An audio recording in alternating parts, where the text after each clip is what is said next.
नमस्कार साथियों, मैं हेमंत सिंह राजपूत आप सबका अपने इस अलंकार ट्यूटोरियल के डिजिटल प्लेटफॉर्म यानी पढ़ा यूट्यूब चैनल पे स्वागत करता हूं।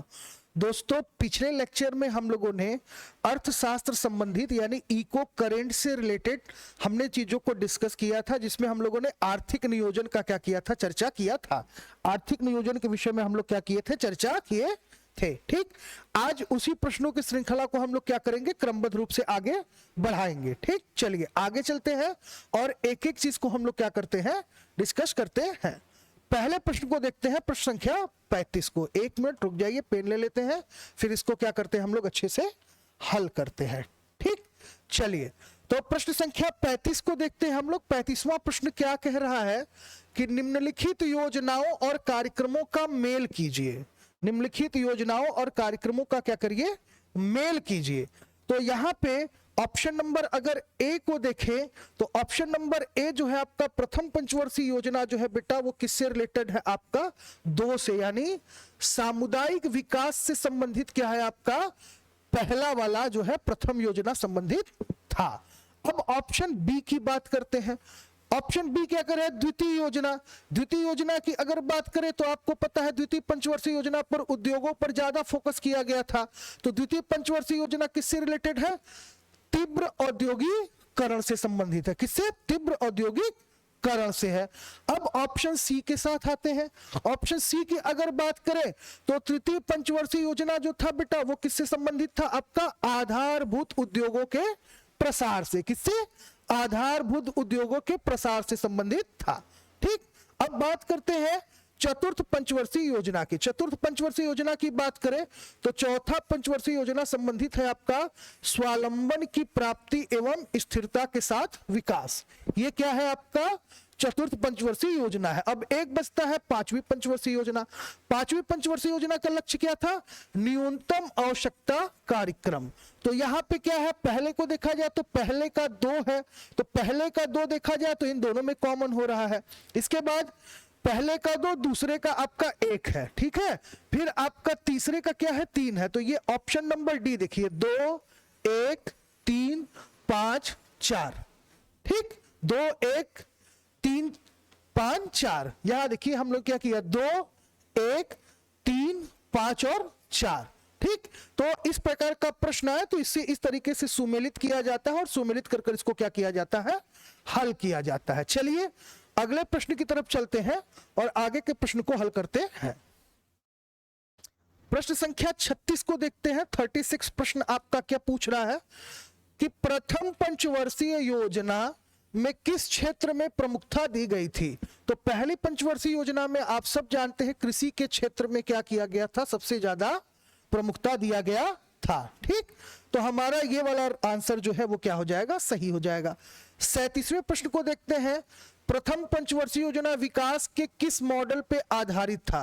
तो आपका क्या था, हैरो-डोमर मॉडल पे आधारित था। किस पे था, हैरो-डोमर मॉडल पे आधारित था। ठीक, चलिए 38वां प्रश्न देखते हैं। भारत में औद्योगिकरण की प्रक्रिया किस पंचवर्षीय योजना के द्वारा आरंभ हुआ। तो दूसरी पंचवर्षीय योजना के द्वारा क्या हुआ, आरंभ हुआ था। द्वितीय पंचवर्षीय योजना का प्रारूप किसने तैयार किया था। तो द्वितीय पंचवर्षीय योजना की बात करें तो इनको किसने किया था, पीसी महान बोलिस। कौन, पीसी महाल नोबिस के द्वारा क्या किया गया था, इस मॉडल को तैयार किया गया था। 39 क्वेश्चन का आंसर जो है वो आपका सी वाला क्या हो जाएगा, राइट हो जाएगा। चलिए आगे चलते हैं और 40वें प्रश्न को देखते हैं। 40वां प्रश्न हमसे क्या पूछ रहा है। 40वां प्रश्न हमसे पूछ रहा है कि खादी एवं ग्रामीण उद्योग की स्थापना किस पंचवर्षीय योजना के अंतर्गत की गई थी। खादी एवं ग्रामीण उद्योग आयोग की स्थापना किस पंचवर्षीय योजना के अंतर्गत की गई थी। बात किसका हो रहा है, देखिए उद्योग का, उद्योग का बात कर रहा है तो उद्योग का संबंध किससे होगा, दूसरी पंचवर्षीय योजना से हो जाएगा। ठीक, तो ऑप्शन नंबर 2 हमारा क्या हो जाएगा, राइट आंसर हो जाएगा, क्योंकि पहला तो भाई एग्रीकल्चर यानी एजी से रिलेटेड था, तीसरा अभी हमने ऊपर बताया, चौथा हमने अभी आपको ऊपर बताया। ठीक, तो 40 प्रश्नों की श्रृंखला को हम लोग हल कर लिए। अब हम लोग 41वें प्रश्न की तरफ चलते हैं। 41वां प्रश्न क्या कह रहा है, देखिएगा, उद्योगों के विकास तथा औद्योगिकरण की रणनीति किस पंचवर्षीय योजना का अंग था। उद्योगों के विकास से संबंधित है। तो अभी तो बात की हम लोग किससे, द्वितीय। दूसरी पंचवर्षीय योजना किसको प्राथमिकता दी, दूसरी पंचवर्षीय योजना, तो क्या है, भारी उद्योग, किससे है, भारी उद्योग। चलिए यहां तक क्लियर हो गया। 43वें, भारत की कौन सी पंचवर्षीय योजना सोवियत संघ के 1928 के फेल्डमैन योजना का अनुसरण करके तैयार किया गया था। बहुत ही इंपॉर्टेंट क्वेश्चन है। प्रश्न संख्या 43 को एक बार पुनः सभी लोग देखें। भारत की कौन सी पंचवर्षीय योजना सोवियत संघ के 1928 के, आपका ये कह रहा है, फेल्डमैन योजना का अनुसरण करके तैयार किया गया था। तो दूसरी पंचवर्षीय योजना को इस अनुसरण करके क्या किया गया था, तैयार किया गया था। ठीक, चलिए 44वें प्रश्न की तरफ बढ़ते हैं। 44वां प्रश्न देखते हैं बेटा।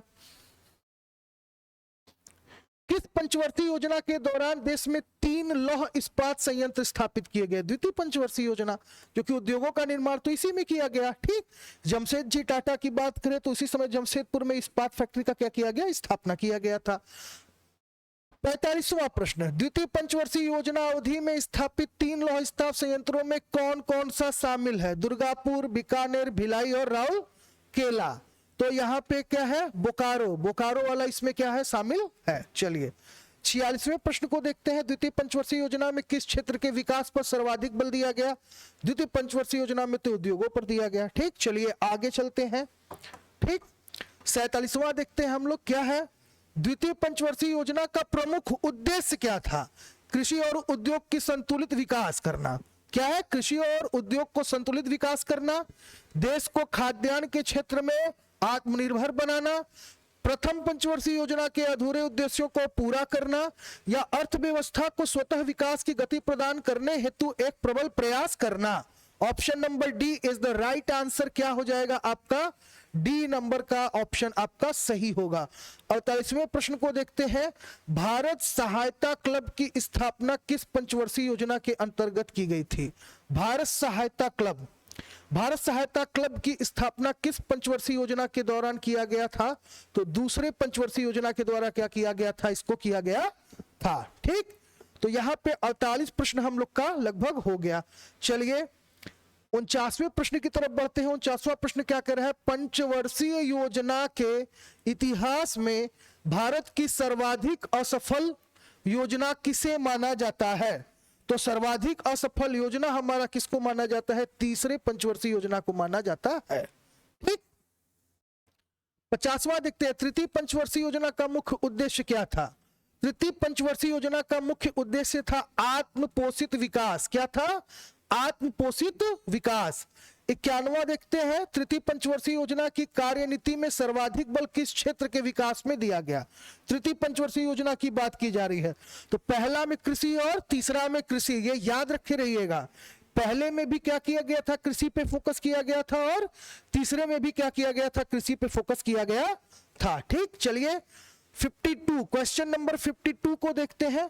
क्या कह रहा है, भारत की किस पंचवर्षीय योजना ने अपनी प्राथमिकता को विकास से हटाकर प्रतिरक्षा की ओर केंद्रित कर दिया था, प्रतिरक्षा की ओर केंद्रित कर दिया था, तीसरी, चौथी, पांचवी और छठी। तो तीसरी पंचवर्षीय योजना की बात करें तो ये प्रतिरक्षा की ओर क्या किया था, केंद्रित कर दिया था। अगला प्रश्न, किस एक पंचवर्षीय योजना की उच्च प्राथमिकता मुद्रास्फीति को, यानी यहां पे मनी इन्फ्लेशन की बात की जा रही है, मुद्रास्फीति को नियंत्रित करने और आर्थिक स्थिति में स्थिरता लाने के लिए की गई थी। ठीक, तो आपका मुद्रास्फीति की अगर हम बात करें तो मुद्रास्फीति क्या होता है, मनी इन्फ्लेशन होता है। ठीक है, 3 चीजें होती है बेटा, आप इसको समझिए, 3 चीजें होती हैं आपका। देखिए मैं आपको बता दे रहा हूं, समझिएगा इसको अच्छे से। हमने कहा मुद्रास्फीति और मुद्रा अपस्फीति होता है। एक होता है आपका मुद्रा स्फीति होता है, और दूसरा होता है आपका मुद्रा आपका स्फीति होता है। ठीक ठीक, इन्फ्लेशन और डिफ्लेशन की बात कर रहे हैं। मुद्रास्फीति की अगर बात करें तो यहां पे होता क्या है, बाजार में 3 चीजें होती हैं। एक होता है मुद्रा, दूसरा होता है उसका मूल्य, और तीसरा होता है क्या, कीमत। क्या होता है? कीमत होता है। तो बाजार के अंतर्गत ये आते हैं। जब बाजार में मुद्रा क्या होता है, मार्केट में मुद्रा बढ़ जाता है तो उसकी वैल्यू क्या हो जाती है? कम हो जाती है। और ऐसे कंडीशन में प्राइस जो होता है वो क्या होता है? बढ़ जाता है। समझ गए? मुद्रा बढ़ना ही क्या होता है? इन्फ्लेशन होता है। यानी क्या होता है? मुद्रा का प्रसार, इसी को कहा जाता है मुद्रास्फीति या मुद्रा प्रसार। मुद्रा जब बढ़ जाता है, जैसे आपके पास बहुत पैसा है, जब बहुत पैसा है तो आपके मन में पैसे की वैल्यू क्या हो जाएगी? कम हो जाएगी ना। और ऐसे कंडीशन में जो कीमत होता है वस्तु को वो बढ़ जाता है, क्योंकि बहुत पैसा है। आप दुकान पे सामान खरीदने गए, कहे भाई बताओ ये साड़ी कितने में दिया, ये सामान कितने में दिया, और वो कह दिया नहीं चलिए 1000 में दिया। अब आपके पास बहुत पैसा है, आप तुरंत 1000 का नोट निकाले दे दिए। तो ऐसी परिस्थिति में क्या होता है? जब मुद्रा प्रसार होता है तो वस्तु की कीमत बढ़ जाती है, वैल्यू उसका घट जाता है। ठीक। अब अपस्फीति की बात कर लेते हैं। तो अपस्फीति क्या कह रहा है? चलिए अपस्फीति की बात करते हैं। तो आपका अपस्फीति वाले पार्ट को हम लोग डिस्कस करते हैं। ठीक। यानी इस परिस्थिति में क्या होता है? मुद्रा जब बाजार में, यानी हमने कहा मुद्रा है, अगर मुद्रा बाजार में गिर जाता है, क्या हो जाता है? अगर गिर जाता है तो ऐसी परिस्थिति में उसका जो मूल्य होता है वो क्या होता है? बढ़ जाता है। और कीमत क्या होता है? घट जाता है। कीमत क्या होता है? घट जाता है। क्या? अब आपके पास पैसा कम है, जब पैसा कम है तो पैसे की वैल्यू क्या होगी? बढ़ जाएगी ना। आप सोचेंगे कि धीरे धीरे खर्चा करें, नहीं तो पूरा खत्म हो जाएगा। आपके पास गिने चुने मतलब बहुत कम पैसा बचा हुआ है, तो ऐसी परिस्थिति में उसका वैल्यू क्या होगा? बढ़ जाएगा। और जो वस्तु का कीमत है वो घट जाएगा। इसलिए घट जाएगा कि भाई कोई दुकानदार होकर हम सामान 100 रुपए में बेचेंगे, अब हर व्यक्ति के पास 90 रुपया है, अब उसको मजबूरी में उस चीज को 90 में बेचना पड़ेगा, क्योंकि व्यक्ति के पास 100 रुपया है ही नहीं। तो ऐसी परिस्थिति में कीमत क्या होता है? गिर जाता है। तो हमारा प्रश्न क्या था? प्रश्न हमसे पूछ रहा था क्या बेटा कि किस पंचवर्षीय योजना का, चलिए पेन ले लेते हैं फिर उसके बाद आपको बताते हैं क्या पूछ रहा था हम लोगों से। प्रश्न था हमारा, किस पंचवर्षीय योजना की उच्च प्राथमिकता मुद्रास्फीति को नियंत्रण करने में आर्थिक स्थिति में स्थिरता लाने के लिए की गई थी। ठीक। किस पंचवर्षीय योजना में? ये वाला प्रश्न था। तो इसकी बात करें तो चौथी योजना 1969 से 74 वाला जो योजना था, ये क्या किया था? मुद्रास्फीति को नियंत्रित करने और आर्थिक स्थिति में स्थिरता लाने के लिए क्या किया गया था। ठीक। तो कुल हमारा 53 क्वेश्चन क्या हुआ? यहाँ पे हल हो गया। अब हम लोग 54वें क्वेश्चन की तरफ चलते हैं। प्रश्न संख्या 54 को देखते हैं। क्या है? किस पंचवर्षीय योजना अवधि पूछ रहा है, किस पंचवर्षीय योजना अवधि के दौरान सरकार ने वह कृषि नीति बनाई जिसने हरित क्रांति को जन्म दिया? हरित क्रांति को क्या किया? जन्म दिया। तो हरित क्रांति को जन्म दिया किसने? तृतीय पंचवर्षीय योजना ने। भाई किसने दिया? तृतीय पंचवर्षीय योजना ने। अगले प्रश्न को देखते हैं। भारत में स्वयं पोषित विकास का उद्देश्य सर्वप्रथम अपनाया गया। कब अपनाया गया? तो तृतीय योजना में। कब अपनाया गया? तृतीय योजना में। प्रश्न संख्या 55 आपका क्या होगा? राइट आंसर हो जाएगा। चलिए आगे चलते हैं। 56वें प्रश्न को देखते हैं। 56 क्वेश्चन नंबर क्या कह रहा है? चतुर्थ पंचवर्षीय योजना के असफल होने के कारण क्या थे? चतुर्थ पंचवर्षीय योजना के असफल होने के कारण क्या थे? तो असफल होने का कारण क्या था? बांग्लादेशी शरणार्थियों का आना, खराब मानसून, बिगड़ती कीमत की स्थिति। ये आपका क्या हो जाएगा? Option number C right answer हो जाएगा। 57वां क्वेश्चन देखते हैं। 57 क्वेश्चन क्या है? चौथी पंचवर्षीय योजना 69 से 74 को कहा जाता है इंदिरा योजना, गाडगिल योजना, कामराज योजना या मेहता योजना? इसे कहा जाता है आपका गाडगिल योजना। क्या कहा जाता है? गाडगिल योजना इसको क्या कहा जाता है? कहा जाता है। ठीक। एक एक पंचवर्षीय योजनाओं को हम लोग क्या कर रहे हैं? स्टेप बाय स्टेप डिस्कस कर रहे हैं, उसके इंपॉर्टेंट चीजों को क्या कर रहे हैं? डिस्कस कर रहे हैं। यहां से अगर आप पंचवर्षीय योजनाओं को अच्छे से समझ लेते हैं और यहां से पढ़ लेते हैं तो आपका पूरा आर्थिक नीति और साथ में आपका 5 ईयर प्लान से रिलेटेड जितने प्रश्न होते हैं वो आपका कवर हो जाएगा। 5वीं पंचवर्षीय योजना का अभिगमन पत्र यानी अप्रोच पेपर किसने तैयार किया था? आपका 58 क्वेश्चन क्या कह रहा है कि देखिए इसको और ऊपर कर देते हैं ताकि आपको पढ़ने में आसानी रहे। ये है आपका 58 क्वेश्चन। हमने आपसे पूछा क्या बेटा कि 5वीं पंचवर्षीय योजना का अभिगमन पत्र अप्रोच पेपर किसने तैयार किया था? हमारा ऑप्शन है B N Gadgil, Ashok Mehta, DP Dhar और अमर्त्य सेन, तो ये तो है ही नहीं अमर्त्य सेन, तो आपका क्या होगा, डीपी धर इज द राइट आंसर। न्यूनतम आवश्यकता कार्यक्रम का प्रारंभ किस पंचवर्षीय योजना के अंतर्गत किया गया, तो यह है आपका 5वीं पंचवर्षीय योजना के अंतर्गत किया गया। 60वां प्रश्न देखते हैं, भारत में न्यूनतम आवश्यकताएं तथा, देखिए भारत में न्यूनतम आवश्यकताएं तथा निर्देशित गरीबी विरोध कार्यक्रम की अवधारणा किस पंचवर्षीय योजना में शामिल किया गया था, तो यह है आपका 5वें पंचवर्षीय योजना में क्या किया गया था, निर्देशित गरीबी विरोधी कार्यक्रम की अवधारणा को क्या किया गया था, सम्मिलित किया गया था। चलिए आगे चलते हैं और हम लोग आपका 61 प्रश्न संख्या इसको देखते हैं, क्या है, गरीबी हटाओ का आह्वान किस पंचवर्षीय योजना में सम्मिलित किया गया है। गरीबी हटाओ पंचवर्षीय योजना, ये वाला गरीबी हटाओ वाला जो है कार्यक्रम, ये भी आपका 5वीं पंचवर्षीय योजना से रिलेटेड है। ऑप्शन नंबर बी आपका क्या होगा, सही आंसर हो जाएगा। 62 प्रश्न क्या कह रहा है, 5वीं पंचवर्षीय योजना का मूल उद्देश्य क्या था, 5वीं पंचवर्षीय योजना का मूल उद्देश्य, तो अभी तो हम लोग बात किए हैं गरीबी की, तो यहाँ पे गरीबी हटाओ ये क्या है, इसका मूल उद्देश्य हो जाएगा, किसका, 5वीं पंचवर्षीय योजना का। ठीक, चलिए आगे चलते हैं और 63 प्रश्न संख्या को देखते हैं, क्या करें, कौन सी पंचवर्षीय योजना केवल 4 वर्ष की थी, तो कौन सी पंचवर्षीय योजना 4 वर्ष की थी, तो आपका 5वीं, क्योंकि इसी को तो फोल्ड किया गया था, समाप्त किया गया था, स्थिति युद्ध वाली जो आई थी। 5वीं पंचवर्षीय योजना के 2 मुख्य उद्देश्यों में एक निर्धनता निवारण था, जबकि दूसरा मुख्य उद्देश्य क्या था, तो एक तो निर्धनता था, दूसरा था आत्मनिर्भरता की प्राप्ति, क्योंकि अर्थशास्त्र का एक डिफिनेशन और है, क्या, सीमित साधनों का प्रयोग। तो अगर देश में आपातकाल जैसी स्थिति आ गई, युद्ध जैसी स्थिति आ गई, तो ऐसे परिस्थिति में क्या करते हैं हम लोग बेटा, जो भी चीजें हैं उन चीजों का क्या करते हैं, सीमित मात्रा में प्रयोग करते हैं। 65वां प्रश्न देखते हैं हम लोग, क्या कह रहा है, राष्ट्रीय कृषि और ग्रामीण विकास बैंक NABARD नाबार्ड की स्थापना किस पंचवर्षीय योजना के अंतर्गत किया गया था, तो नाबार्ड का जो किया गया था स्थापना वो छठी, पहला में कृषि, तीसरा में कृषि और छठा में कृषि, याद किए रहिएगा, 1 3 6 ये क्या है, कृषि। नाबार्ड भाई क्या है, ये क्या है, राष्ट्रीय कृषि और ग्रामीण विकास बैंक से रिलेटेड है। ठीक, तो आपका जो ये वाला प्रश्न है इसका आंसर क्या हो जाएगा, ऑप्शन सी हो जाएगा। चलिए 66वें प्रश्न की तरफ चलते हैं बेटा, क्या पूछ रहा है,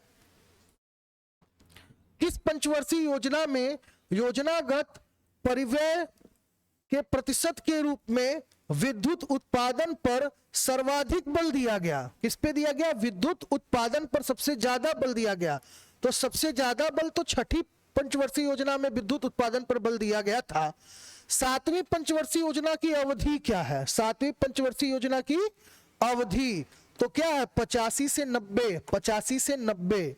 7वीं पंचवर्षीय योजना का प्रारूप तैयार करने का श्रेय किसको जाता है, वीपी सिंह, इसके साथ साथ चंद्रशेखर, मधुले में, तो यहां पे रामकृष्ण हेगड़े जो है, ऑप्शन नंबर डी आपका क्या हो जाएगा, राइट आंसर हो जाएगा। 7वीं पंचवर्षीय योजना का प्रारूप तैयार करने का श्रेय इन्हीं को जाता है। चलिए आगे चलते हैं और हम लोग देखते हैं 7वीं पंचवर्षीय योजना के बारे में क्या कहा जा रहा है। और ठीक, अब यहां पे दिया है 7वीं पंचवर्षीय योजना में प्रारंभ किया गया एक महत्वपूर्ण रोजगार कार्यक्रम, महत्वपूर्ण रोजगार कार्यक्रम क्या था, जवाहर रोजगार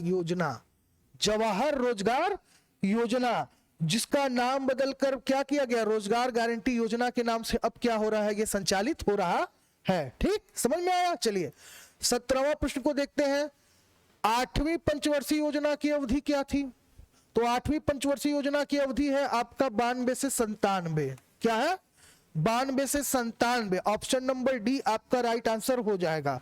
अंतिम प्रश्न की तरफ चलते हैं, 8वीं पंचवर्षीय योजना का नवीन प्रारूप किसके निर्देशन में तैयार किया गया था, 8वीं पंचवर्षीय योजना का नवीन प्रारूप किसके निर्देशन में तैयार किया गया था, 8वीं, तो यह है आपका प्रणब मुखर्जी, किसके द्वारा, प्रणब मुखर्जी के निर्देशन में इसको तैयार किया गया था। तो हम लोग 2 वीडियो में लगभग 71 प्रश्न जो आपके आर्थिक नियोजन से संबंधित है उसको हम लोगों ने क्या किया है, यहाँ पे सॉल्व कर लिया है। आपके 70 क्वेश्चन को श्रृंखला और है इसके आगे, उसको भी हम लोग 2 वीडियो में क्या करेंगे, कवर करेंगे। या तो हम लाइव आके क्या करेंगे, आपसे उस प्रश्नों को डिस्कस कर देंगे इकट्ठा एक ही वीडियो में। ठीक, तो आप हमारे चैनल पर बने रहो बेटा, लाइक करो, शेयर करो और कमेंट बॉक्स में जाकर कमेंट करो। कोई चीज अगर सजेस्ट करना है तो उसे कमेंट करो। लिंक में डिस्क्रिप्शन है नीचे आपका टेलीग्राम चैनल का, इसके साथ साथ गूगल प्ले स्टोर के ऐप का, आप वहां से ऐप इंस्टॉल कर लो या टेलीग्राम चैनल को भी क्या कर लो, सब्सक्राइब कर लो। ठीक है, तब तक के लिए आप सबको जय हिंद, जय भारत।